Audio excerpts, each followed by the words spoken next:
Hello po mga kababayan, si Dante Maravillas. Dito muna tayo sa ating podcast, Live with Dante M. Inom muna tayo nitong tea para pampainit sa sikmura. At saka, ito pala gusto kong ipakilala sa inyo bago naming online business. I am Amazing Pure Organic Barley Powdered Drink Mix from Australia. Yung gusto po na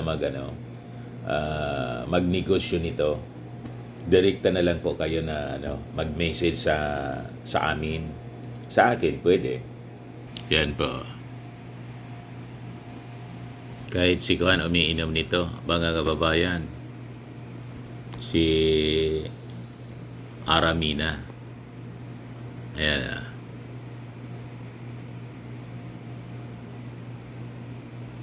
Yan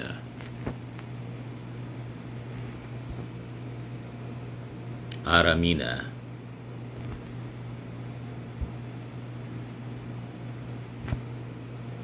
Diba? Sabi niya, drinking I am pure organic barley as soon as I wake up is essential for my healthy lifestyle. Rich in fiber, aids digestion, and boost immunity. Diba? Mga kababayan, si Aramina. Kung gusto nyo rin na magkaroon ng healthy lifestyle, itry ninyo po mga kababayan. Ako mamaya after nitong iniinom nating tea, ito naman mga kababayan, para laging healthy, di ba? Kung gusto rin ninyo po na magnegosyo nito, message us lang po mga kababayan. Kung hindi sa aking anak, Chris Maravillas, yung architect na entrepreneur kong anak, isa ito sa mga binibenta niya online. Ito, added product namin na binibenta online. Sabi ko po sa inyo, gusto ninyong umangat sa buhay, magnegosyo po kayo. Mind your own business. Akma ito sa ating mga OFW. Di ba? Gawin ninyo after ng inyong mga trabaho, habang nagsiselfone kayo, nagbibenta kayo online. Time is gold eh. Huwag sayangin ang oras sa kase-cellphone lang natin na walang ginagawa. Di ba? Take advantage po of the technology para sa ating mga negosyo. O tingnan ninyo yung ginagawa namin. Nasa bahay lang. Marami nang yumaman po sa online selling. Di ba? Yung mga artista nga po. Huwag mahiya magbenta online. Di ba? Mahiya tayo pag nanlalamang tayo sa kapwa. Ayon, dapat mahiya tayo kung hindi patas yung ating hanap buhay. O ngayon, i-share ko itong sa inyong isang experience ng isang babae po na nalulong sa online gambling.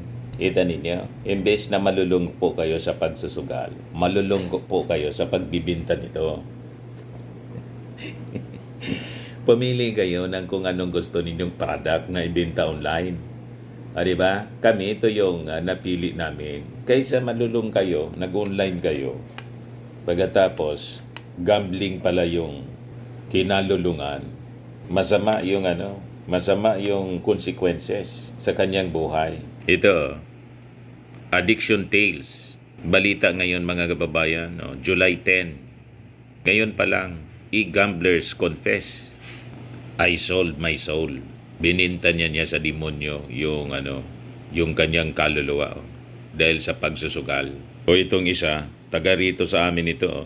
Yan sabi diyan, Chasing Luck, Lindon Purawan, 39-year-old manicurist from Barangay Pandan, Ligao City, Albay siya, reflects on the highs and lows of his online gambling journey, which began during a casual drinking session last May. Yan pinopromote kasi siya ng mga content creator na masamang impluensya, yung online gambling.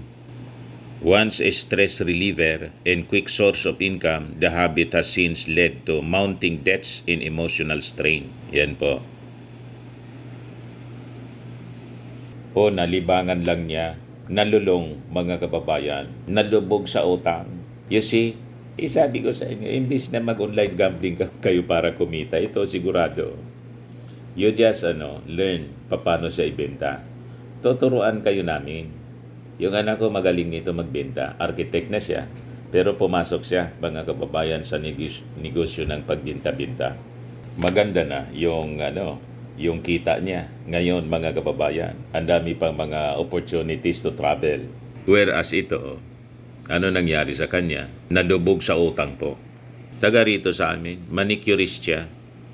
Yeah, has led to mounting debts in emotional strain. Siyempre, lubog siya sa utang. Karamihan kasi sa atin, gusto ng easy money. Huwag kayo po na huwag kayong patutokso sa easy money. Kailangan magpagod tayo, magpawis. Tingnan ninyo itong nalulong sa sugal. Sabi niya rito, I sold my soul to the devil, said May.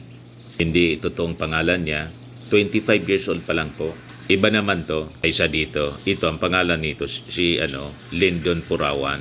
39 years old. Tingnan ninyo, ang tanda na ng itsura niya. So ito naman, 25-year-old woman who confessed to being addicted to online gaming. An obsession that has cost her not only her savings but also her relationships, peace of mind, and sense of self. Pati yung savings po, naubos yung savings. You see? Dahil sa pagkalulong sa online gaming. Kaya yung mga tigilan na po ninyo yan. Ang dami akong nakikita na mga vloggers po na nasa comedy. After ng kanilang pagbablog sa comedy, sabay promote ng online sugal. Kaya dapat talaga ibawal na yan. Mabuti yung nagbablog kasi may kita siya, may revenue siya. Monetize yung kanyang channel. Yung naniwala sa kanyang promotion. Kaya never ako, may nag-offer niyan sa akin. Never ko na tinanggap, mga kababayan. Maging cause pa tayo ng addiction sa sugal. Magtinda na lang ako ng kung ano-ano. Firmax at saka ito pong Amazing Badly. Legal siya. At maganda yung epekto sa kalusugan. Kikita ka na, gaganda pa yung kalusugan mo. Di ba po, mga kababayan? So, importante talaga na ma-regulate po ito. Ipagbawal ng tuluyan. May mga may mga panukalang batas na both in the Senate and Congress na ipagbawal ang online gambling po. Hindi lang yung isabong, kundi pati itong gaming. So, sabi dito sa report ng Inquirer, in an interview on Wednesday, May, a resident of San Antonio, Zambales, recounted how a simple, fun way to pass the time gradually turned into uncontrollable habit. Ganon talaga yung epekto ng sugal. O nalibangan mo lang, online gaming. Kahit hindi noon yung traditional sugal, paglalaro ng baraha, libangan lang ng mga matatanda. Later on, naubos na yung panahon niya. Hindi na maasikaso yung mga anak kasi inaabot ng gabi umaga. Gustong bumawi lalong nalubog. You see, ang dami akong nakikita niyan sa barangay. Ngayon, lumipat sa online because of technology. Sumabay sa technology, advances in technology, mga kababayan, yung pagsusugal. So, hindi na niya makontrol yung kanyang pagsusugal online kasi nandyan lang sa cellphone So, sabi dito sa kwento, she soon found herself glued to her mobile phone screen for hours, neglecting household chores and daily tasks and spending less time with their family. Alam ko niyan, kahit yung pagsaing na lang, hindi magawa, nagutom yung kanyang mga anak. Kasi lulong na lulong sa kanyang kasusugal, mga kababayan. So sabi niya, my addiction niya did not just hurt me. It hurt the people I care about. I did not see it before, but now I know it broke our trust and made us grow apart. Nasira po yung kanyang pamilya dahil sa pagkalulong niya sa sugal. So sabi ni May, despite niya not being a regular gambler, she was lured into playing an online casino game called Scatter in July last year, enticed by the promise of instant money. Yan po Pag instant money po, magduda ka na. Easy money ang ino-offer po. Kasi sa Bible po, ang sinasabi, para ka kumain, dapat magpawis ka. Hindi yung easy money. For thy sweat, thou shall eat meat. Yan ang sabi sa from the very beginning, mga kababayan. Yan ang sabi ng Diyos sa atin. At sa pagtatrabaho natin, pagpapagal, maganda din yun sa ating kalusugan. Alam ba ninyo? Di ba? Pag ikaw nagpapawis, maganda ang kalusugan mo. Na-exercise ka kasi nagbabanat ka ng buto. Kailangan nating magbanat ng buto. Kailangan nating mahirapan para makamit natin yung ating mga pangarap. Walang easy money po. Pag easy money, yan sa sugal, malamang sa malamang. Pagdating ng oras, problema ang abutan mo. Yung iba, nagyaman din sa sugal, yung mga kapitalista, tulad ni Atong Ang.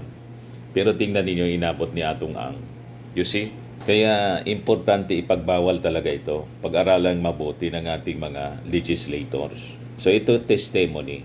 Actual experience mga kababayan ng isang napakabata pang nanay. 25 years old lang siya. Nanalo din kasi siya. Initially, she won 15,000 which led her to continue playing. However, she soon found herself losing more than she was winning.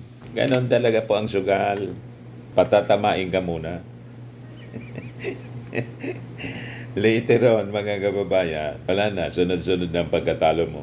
Ayun sa isabong, ayun, nandaya daw yun kasi. Chupi, chinupi, ayun, pinapatay. You see?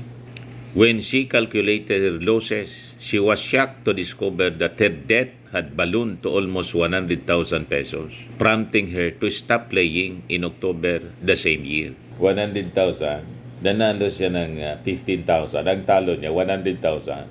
Di ba? Kaya nasira yung kanilang buhay. Sabi dito, ruined lives. Despite the country's crackdown on offshore gaming operators, online gambling has exploded, affecting many Filipinos and their families. The Philippine Amusement and Gaming Corporation or PAGCOR in the Department of Information and Communications Technology or DICT have said they are taking down thousands of illegal gaming websites operating in the country amid concerns over their social impact. Ang daming nasirang pamilya, ang daming nasirang pangarap dahil po sa pagsusugal. Sabi ko sa inyo, gusto niyo yung kumita. Ayan o, binta-binta kayo nito po. Diba? Ito, Firmax, Firming and Lifting Cream. Pag-aralan ninyo magbinta-binta nito. Dito kami umangat sa buhay. 'Di ba? Dito kami nagkaroon ng sasakyan MUX. Nakapag-travel kami. Nung dati nagtatrabaho ko sa mainstream, wala, lubog sa utang ko. And because nag-engage kami sa negosyo, naging entrepreneur, nag-seminar ako. 'Di ba? Kung paano maging entrepreneur. Nasa negosyo po ang pag-angat sa buhay. Basta't tiyagain ninyo, pag-aralan ninyong mabuti. Huwag kayong mahiya. Dati, nahiya ako magbinta-binta kasi na-mindset tayong empleyado. Yun ang mindsetting kasi sa eskwelahan, nag-oopisina. Very proud tayo na nag-oopisina. Wala mang kwarta. Di ba? Laging kapos, mga kababayan, lalo na pag malalaki na yung mga anak natin.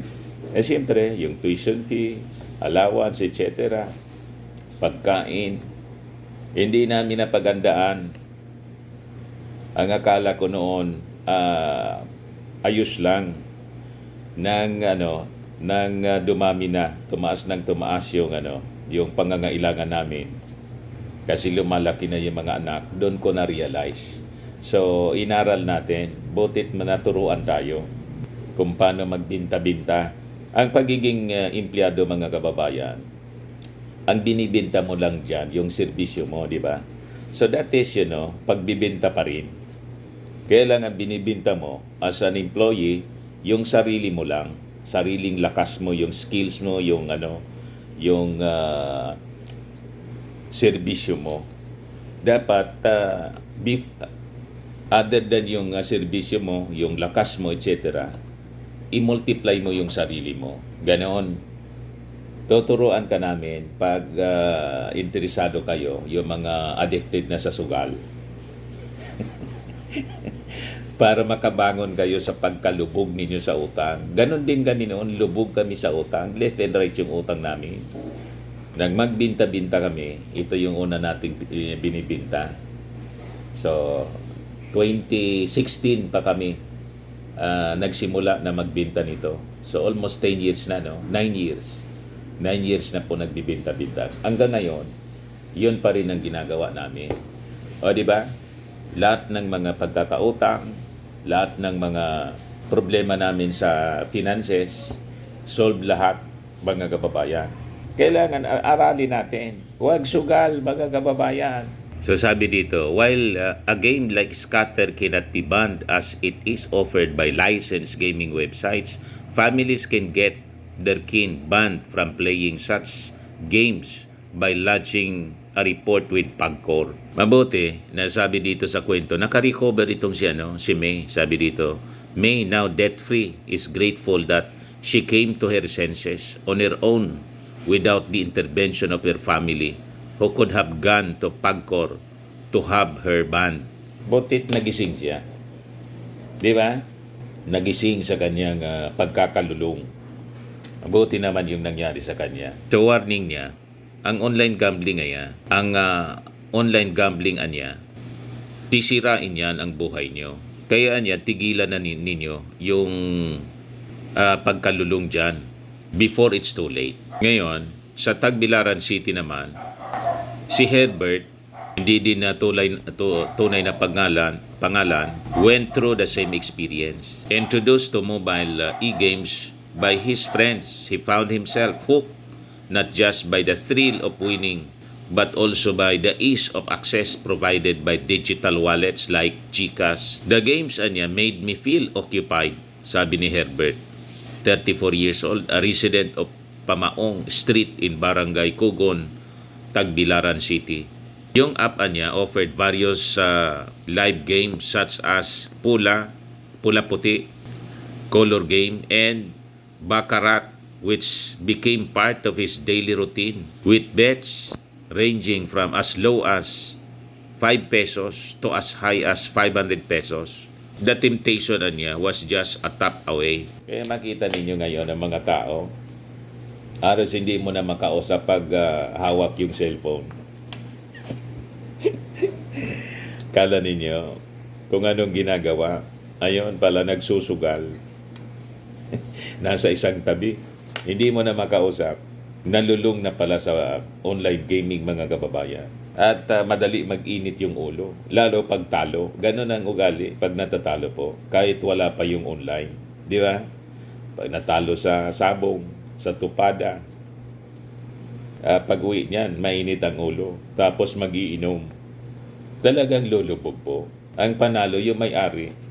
May-ari ng sugal or sugalan. So sabi dito sa kwento, initially he experienced a winning streak playing Bingo Plus slots, which helped him provide for some family needs. But the fortune was fleeting. At first, I was winning big. There was then a slot machine that gave huge rewards. But every time I won, I ended up spending everything back and adding more money. Ganon ang design yan, mga kababayan. Talagang manggigigil ka. Pag natalo, mangungutang, ibibenta yung mga gamit para ang intention niya makabawi, lalong nalulubog. So it's a digital addiction, sabi rito. I've already lost my savings, sabi po niya. I just computed everything I spent. It has already reached close to 50,000. I feel like such a loser. Despite the losses, Herbert continues to play. Though with smaller bets, 5 pesos or 10 pesos. However, the impact has extended beyond his finances. The addiction has also caused strain in his relationships. Wala, laging ubos yung pera, talo sa sugal, away kung may asawa, pati mga anak damay. So ganun, mga kababayan, sinisira ng sugal ang pamilya. Kaya sabi ko sa inyo, ito mabuti sa kalusugan. Ito para laging firm yung mukha, hindi lumalaylay. Binta-binta kayo po. Tuturuan pa kayo sa mga seminars kung paano umunlad sa buhay. Yung mindset ba ng isang negosyante? Dati wala akong mindset na ganon. Sabi ko sa inyo, yung statement ko na gusto ninyong maging maunlad ang buhay, mind your own business. Mind your own business. Akala ko noon, kung ano ang ibig sabihin ng mind your own business na awag kang anya makialam. Di ba yun ang the usual interpretation yan? The usual meaning. Huwag ka anya makialam sa buhay ng may buhay. Mind your own business. Hindi po. Hindi lang yan. It's literal. If you don't have business, you establish your own business and mind your own business. Di ba? Ganon. Kasi you cannot mind your own business kung wala kang sariling negosyo. Diyan ko yan naintindihan po. Nung magkaroon ako ng businessman mindset. Tingnan ninyo ngayon. Di ba? Pa-travel na lang kami ni Mrs. Noon hindi namin pwedeng gawin yan. So hindi ko ito kinikwento sa inyo para magyabang ng magyabang sa inyo. Siguradong mababas na naman tayo nito. Napakayabang na niya ni Mr. Maribel. Gusto ko lang i-share sa inyo my experience. Dati kaming lubog sa utang. Pero naka-recover tayo at wala na, zero ang wala na kaming utang. Di ba? At na stable na po. Sa awa ng ating Panginoon, binigyan kami ng pagkakataon na maging financially stable. So sabi dito, his partner Chichi voiced out her frustration. I don't understand why regulatory bodies are not holding GCash accountable for allowing this. As soon as you open the app, gambling ads are front and center. This is the new isabong for many with gambling problems. For Paul, 15 years old pa lang, isang estudyante, it was a low-stakes activity at first. He began playing scatter slots daily by betting 10 pesos to 20 pesos from his allowance. When he felt lucky, he went as high as 1,000 pesos. Imagine, estudyante pa lang, lulong na sa sugal. Grabe po. So sabi dito, there was a time I kept winning for hours. It made me believe I could actually bet the system. Sabi po niya, adding that many of his classmates were also into e-gaming. With online gambling apps increasingly accessible, particularly through GCash and similar platforms, concerns are growing over how they may be enabling a new wave of digital addiction, especially among youth. O talagang nakaka-alarma po, mga kababayan. Mabuti na lang naging konsya po. Talk of the town, itong gambling because of, nangyari dito sa tawag dito, itong missing sa Bungiros. Dito nagsimula. Nagkaroon ng public discourse and some of our congressmen and senators, nag-file na po sila ng bill, panukalang batas para ipagbawal ang isabong, ipagbawal ang e-gaming na sumisira sa buhay ng ating mga mamamayan. Ito naman si Lyndon Purawan, yung pinakita ko sa inyo. Yan taga dito sa amin, Ligao City. 39 years old, a manicurist in Ligao City, Albay, rapidly went down the rabbit hole of electronic gambling after a friend introduced him to an online casino just last May 15. Hindi pa matagal, one day millionaire daw. We were drinking when my friend told me about it. I gave it a try and it actually made me feel relaxed, sabi po ni Purawan. With starting capital of just 100, Purawan said he hit a jackpot that earned him 11,500 in 5 hours. It made me one day millionaire, yung feeling niya.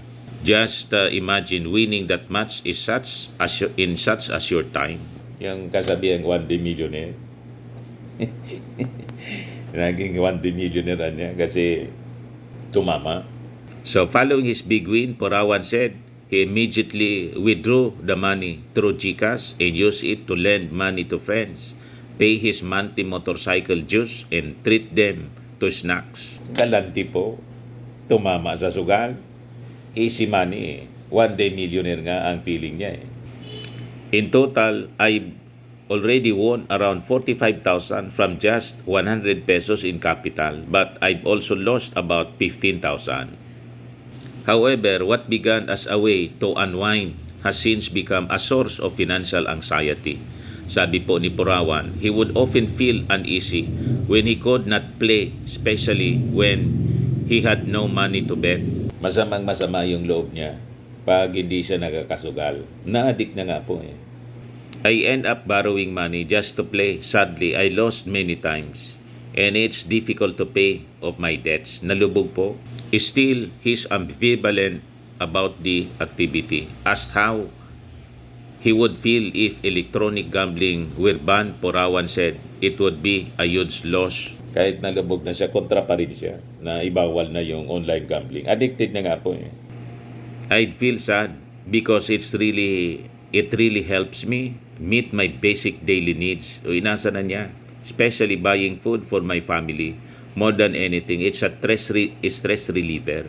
I hope it won't be removed, or at least they won't raise the minimum bet so I can still play and win. Kita ninyo, mga kababayan, talagang lulong na lulong sa pagsusugal online. O ito naman, nahook naman siya sa isabong.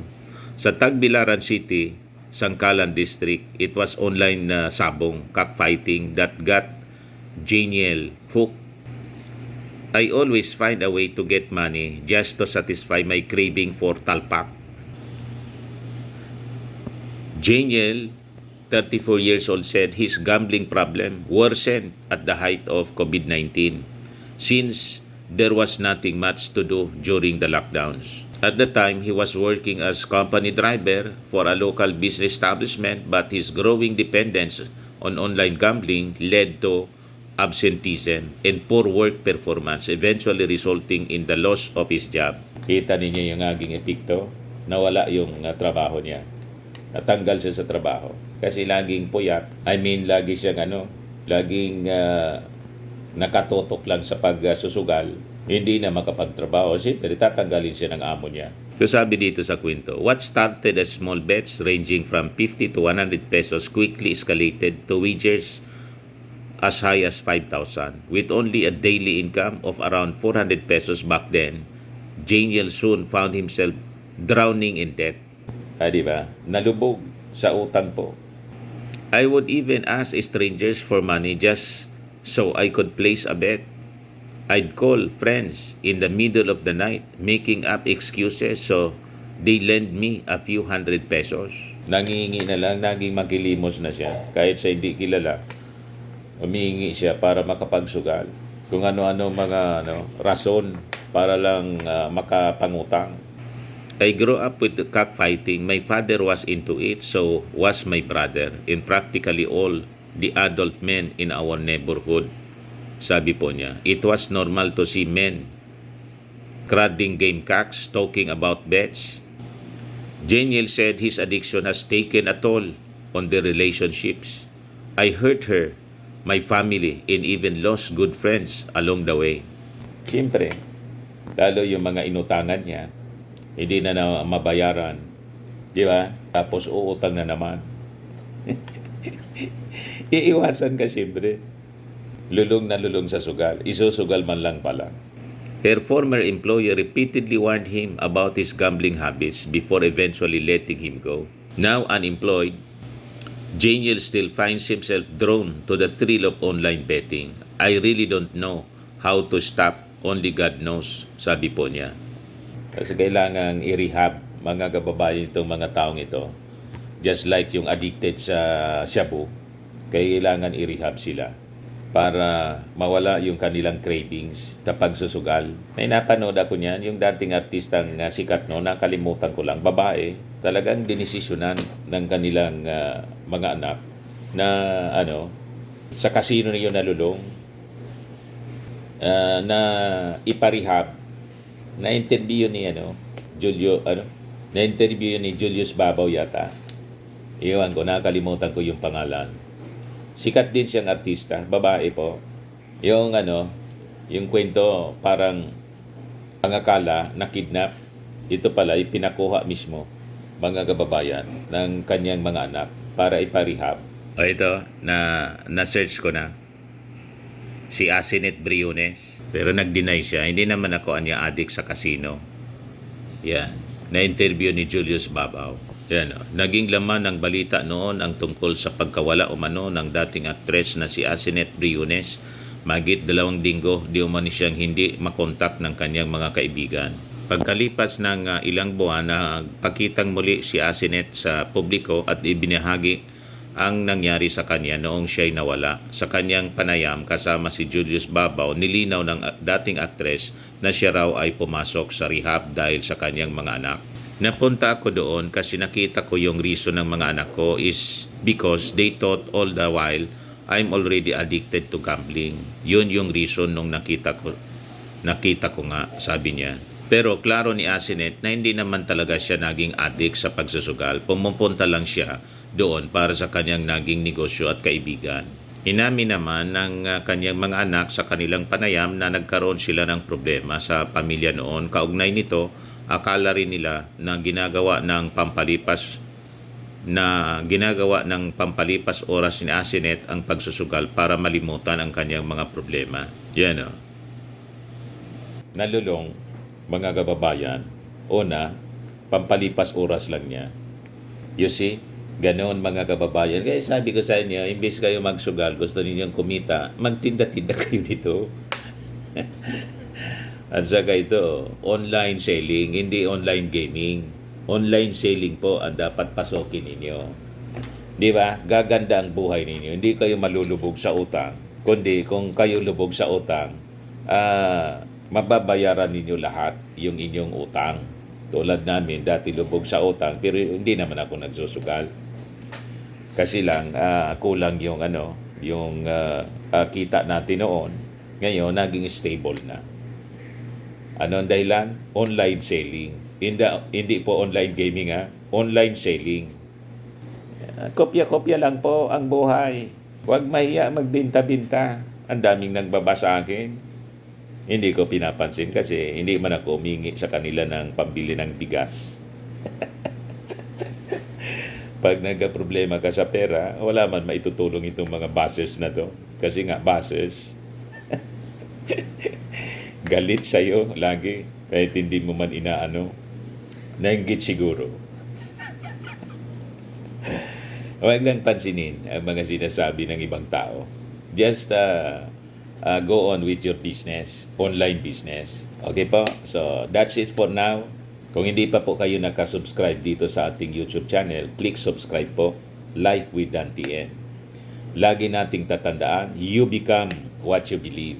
Ako po si Dante Maravillas. Bye-bye po. God bless.